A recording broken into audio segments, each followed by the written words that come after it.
Pernah nggak sih kamu mikir kenapa hidup kadang kayak roller coaster? Harga barang naik, peluang kerja berubah, bisnis tiba-tiba lesu, bahkan konten kreator pun kena imbas kebijakannya. Hidup kita itu semakin hari semakin dar-der-dor, gedebak-gedebuk, nggak karu-karuan. Pernah nggak mikir kayak begitu? Ada satu hal yang sering dilupakan orang. Padahal ini kunci buat bertahan hidup. Bukan skill, bukan. Juga bukan modal. Apalagi modal uang. Bukan itu teman-teman. Tapi kemampuan membaca arah kebijakan politik. Nah, kalau kamu belum paham ini, hidup kamu gampang banget keprank sama keadaan. Seriusan, Pak. Stay di video ini karena setelah 3 detik aja kamu bakal melihat betapa pentingnya politik buat hidup kamu. Gini ya teman-teman, politik itu bukan cuma soal memilih pemimpin. Politik itu sebenarnya adalah mesin besar yang ngatur hampir semua aspek hidup kita. Mulai dari harga bahan pokok, harga BBM, tarif pajak, pendidikan, pekerjaan, bisnis, sampai konten yang muncul di beranda media sosialmu. Nah, seorang ilmuwan politik Kanada Amerika bernama David Eston itu mengatakan, Politics is the authoritative allocation of values. maknanya politik itu sangat berkaitan erat dengan nilai-nilai otoritatif atau kewenangan. Nah, ini adalah konsep paling fundamental dari teori sistem politiknya David Eston. Kita akan bahas teori sistem politik Eston untuk menjawab pertanyaan kenapa kita harus memahami arah kebijakan politik. Ini penting sih menurut saya supaya kita itu bisa bertahan hidup di apapun bidang yang sedang kita jalani saat ini.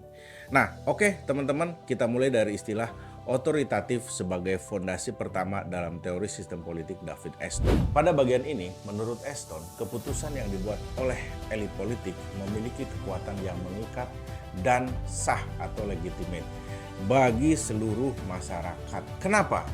Karena akan didukung oleh kekuasaan atau institusi yang diakui seperti pemerintah atau badan pembuat kebijakan.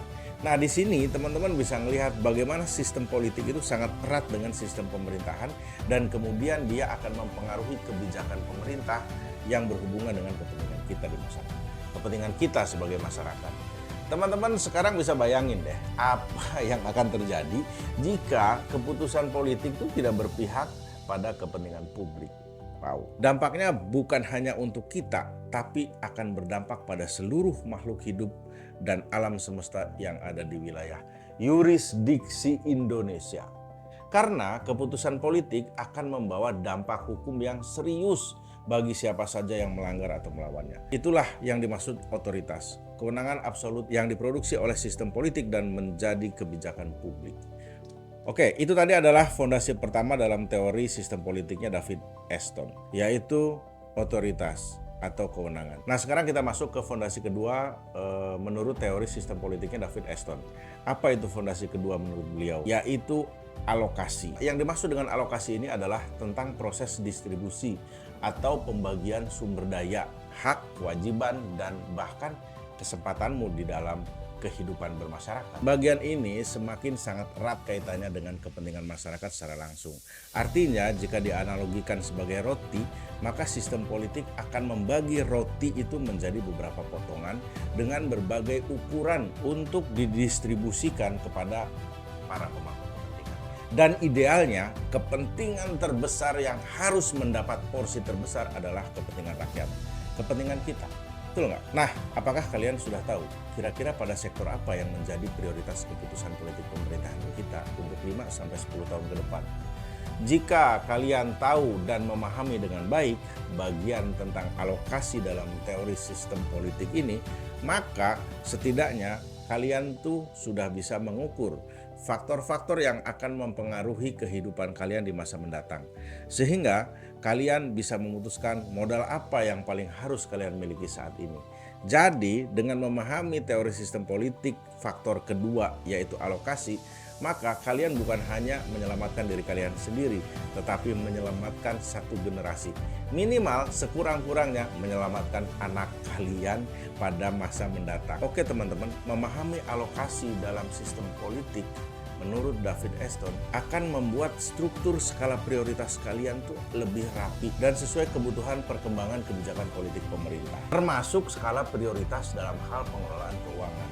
Pada instrumen apa kalian akan menginvestasikan atau setidaknya menyisihkan penghasilan kalian saat ini untuk kepentingan di masa depan. Itu adalah fondasi kedua dalam teori sistem politiknya David Aston, yaitu alokasi. Sekarang kita bicarakan yang ketiga, masih menurut David Aston, yaitu tentang nilai atau values. Ini tentang hal-hal yang dianggap penting atau berharga oleh masyarakat. Jadi gini teman-teman, baik fondasi otoritatif maupun fondasi alokasi dalam teori sistem politiknya Aston, keduanya tuh saling berhubungan dan saling mempengaruhi. Nah, pada fondasi ketiga ini, yaitu values atau nilai, ini adalah fondasi yang bisa bersifat material dan juga bersifat ideal. Materialnya adalah uang, tanah, layanan kesehatan, dan pendidikan. Sedangkan yang dimaksud dengan ideal dalam teori sistem politiknya David Aston itu adalah hal-hal yang berhubungan dengan kebebasan, keamanan, dan keadilan. Pada bagian inilah sistem politik akan mengatur seberapa besar yang bisa kamu dapatkan dan seberapa lama kamu mendapatkannya. Bahkan termasuk soal berapa lama yang telah kamu dapatkan itu akan bertahan. Pada akhirnya sistem politik itu akan mengatur seluruh kehidupanmu. Bahkan ya, masa depan keuanganmu pun tidak lepas dari sistem politik. Oke, sampai di sini, apakah kalian masih tetap apatis dengan sistem politik? Ingat, saya tuh sudah sering banget menyampaikan di konten-konten saya sebelumnya, bahkan di buku yang saya terbitkan tahun ini, bahwa partisipasi masyarakat itu adalah nafasnya demokrasi.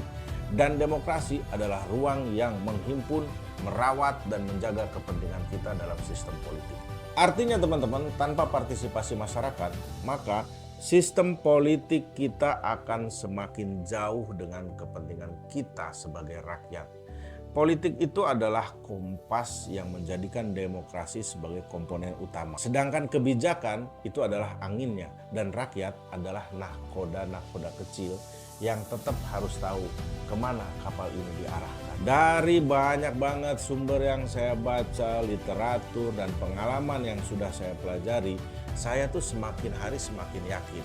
Sebagai warga negara, kalau kita ngerti politik, maka kita bukan cuma sekedar bisa bertahan hidup, tapi juga bisa melakukan lompatan yang lebih tinggi dan lebih jauh. Jadi teman-teman semua, mulai hari ini berhenti bilang politik itu kotor. Yang kotor itu oknumnya.